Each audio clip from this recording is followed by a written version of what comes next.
Welcome to The Confident Networker with your host, Simone Douglas. In each insightful episode, she chats with one of the leading people from the BNI and business world. Alrighty, welcome to this week's episode of The Confident Networker. Today, I am joined by the amazing Terri Williams from Clever Fox Creative.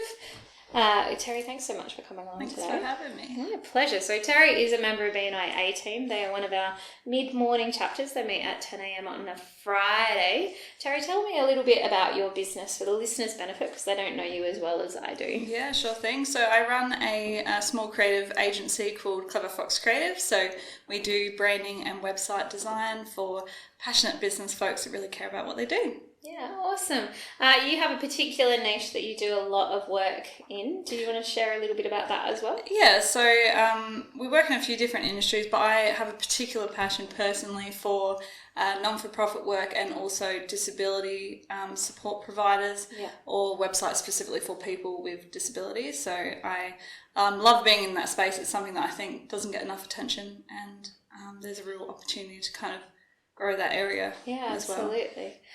So how long have you been in BNI for? I've been in BNI for 5 years. It feels like longer. So in a good way. Yeah, but 5 years is a long time to commit to, a membership organisation. Why are you still in BNI? So I kind of joined BNI very randomly. I had no idea what it was. So because I'm from the country and stuff, I did not know any business owners when I started my business, and it's really scary being in business when you don't have kind of support network to bounce ideas off of or know if you're doing the right thing. Mm-hmm. So I joined it for that reason, but the reason why I'm in it now, obviously it's great for your business, that's one thing, but mainly it feels like a second family where I can really rely on anyone in the group, and we all really uplift each other, and it makes it, being around people that have similar interests and a similar goal and can hold you accountable and uplift you, that's the reason why I stay in it now. Yeah, awesome. Do you know roughly how much of your work comes from BNI referrals? It's around 40 to 50% of it, so it's a pretty massive chunk. It is a massive chunk. I wouldn't want to kiss that goodbye necessarily just because. What's the best piece of advice, like business advice or otherwise, that a member of a chapter has given you? So when I first joined, there was a member of our chapter, Tyson De Silva, who you would remember, who's just a beautiful person. But one of the things I talked to him about was the feeling of when you're new in business and that imposter syndrome that kind of exists where you're like, I don't know what I'm doing. Someone's going to tell me I can't be here. Exactly. And he'd been in business for so long and it was a massive business that he runs as well. And when we first caught up, he basically just told me, look, Terri, nobody really knows what the hell they're doing. Doesn't matter if you're in a big business or small business, everyone's on the same kind of have the same concerns and the same worries, and it's more important that you talk about it and you seek advice from other people than trying to hold it in and act like you're something that you're not, because you're creating space for other people to do the same with you as well. Yeah, absolutely, that level of vulnerability. And I think that's one of the things that I do love about BNI and being a member of a chapter is that it does actually create a safe place to explore the stresses, the impact on your mental health with other business owners that get it, that are going through it. Because if I take that home, to my significant other or partner, if they go, get up and they go to a job every day and come home, like, bless them, but they don't understand. Yeah, totally different ball game, really. Yeah, for sure. And you saw that during COVID, like everyone coming together over, we're still in COVID, everyone coming together over Zoom and things like that. And some people had more of a struggle with that than others, but just the ability that we could still catch up when we couldn't see anyone else was pretty massive. Yeah, awesome. Who has given you your best referral while you've been a member, and what made it the best referral? So my best referral was, like the termite and pest control guy spent 3 years getting me into Jim's group, and we looked after all of their national social media for years until they brought it all in-house. But who has created the best referral for you in your time? Yeah, that's a really good question. One of the first members of our chapter, who's no longer in our group, but he gave me a referral to a woman starting a non-for-profit in the disability space. So it's like both sides of things that I love. And it was specifically for deaf survivors of domestic violence. Oh, wow. And so it was a really sensitive topic. Yeah. And she is a beautiful person, and her and the other founder are both deaf.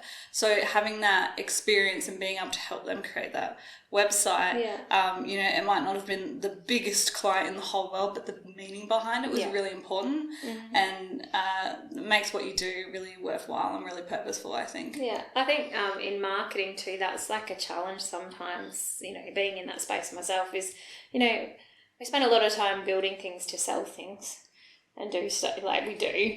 But, you know, on that odd occasion that you get a chance to, you know, apply your knowledge in a way that really makes a difference to people's lives beyond just selling things, that's why I get up in the morning. I don't know about you, but they're the best jobs. Totally. Yeah, it just makes you excited. And the best thing about the whole project as well is it was really, I had to think outside of the box in terms of what people actually need who are deaf.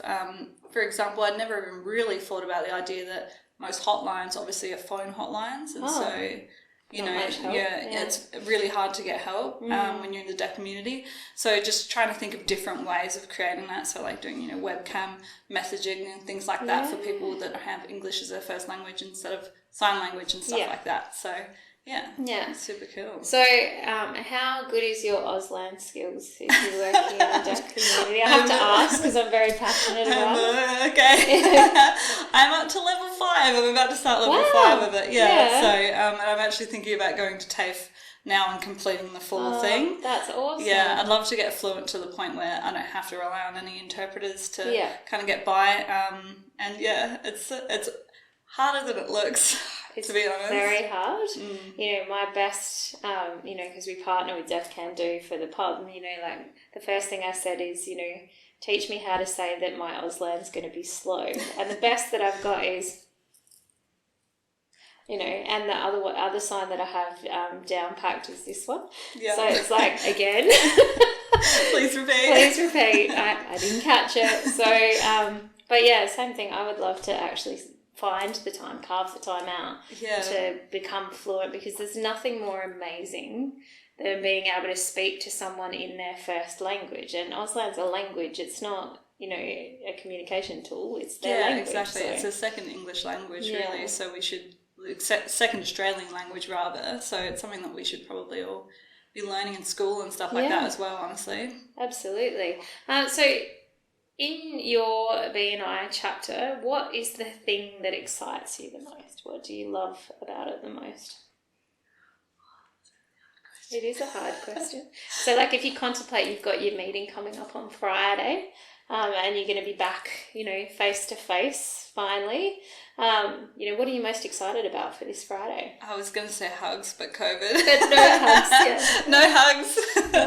So, something that we've been doing recently, like quite a few of our members are doing public speaking training with Tom Hendrick, who's also in BNI. And it's really exciting at the moment hearing people implement some of those things and getting like super creative with the way that they do their referral requests and stuff like that. I'm trying really hard to do it as well. I really want to do 60 seconds around the Queen eating nuggets somehow. That's my plan. I don't know how it's going to go, but I love when people get really creative with what they're going to say as well, and it makes it super entertaining. So no, I'm the same. I always love it when someone's delivering their weekly presentation, asking for introductions, but it's, you know, they catch you by surprise. There's something quirky, and then all of a sudden they've taken it over here, and that's really awesome. Changes the whole mood of the room as well. It really does. One of the things that I love most and get most excited about when I go visit all the chapters is it just like reinvigorates my love of business in general. Like, people are, you know, so they, you know, they'll share what they've achieved that week, or they'll talk about how they helped somebody else, and I go, that's right, the world's a beautiful place. So I think, you know, if you were talking to someone who was either new in business or has been around for a long time, and maybe they're a little bit tired and jaded because, you know, it's been a year, like pandemics and things like that, and they've been invited to this BNI networking thing, like some event, because that's usually how people describe it to me if they've never been. Some BNI thing I'm going to on Friday. What advice would you give them if they're like, oh, I don't know if I'm going to go or not? Along the same kind of lines of what Tyson told me all the way back in the day. I feel like there's such a space of vulnerability in business owners, and like the space that you make for yourself by being vulnerable enough to go to those events, it can do wonders for your business just because of the fact that you're putting yourself out there more than anything else. And it can be really difficult, but the friendships that you make are like lifelong. You know, there's people that are no longer in BNI that I still catch up with constantly, and those kinds of things you can't get many places. Well, you know, I like to say too that you go to a BNI chapter networking event, you make 30 to 40 new business friends. That's great. If you become a member and you're around for a while, then those friends turn into family. It's natural.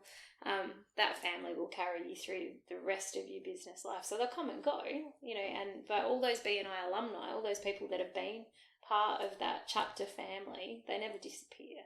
And that's, like, I love that. Yeah. Because they always come out the woodwork and help you at the best times when you're, like, not expecting it. Yeah. So I guess, you know, one final question.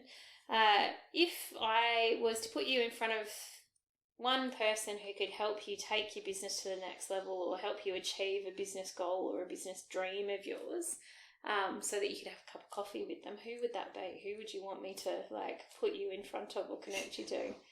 Does it have to be someone specific? No, you can give us a vague. It should be in the BNI fashion, but I would say that I actually really like public speaking, and I would love to be put in front of more disability service providers to kind of educate around the fact that who are you excluding from this? You know, you're really trying to target people with, target's the negative word, but you're really trying to focus on people with disabilities, but you're not creating a space for them.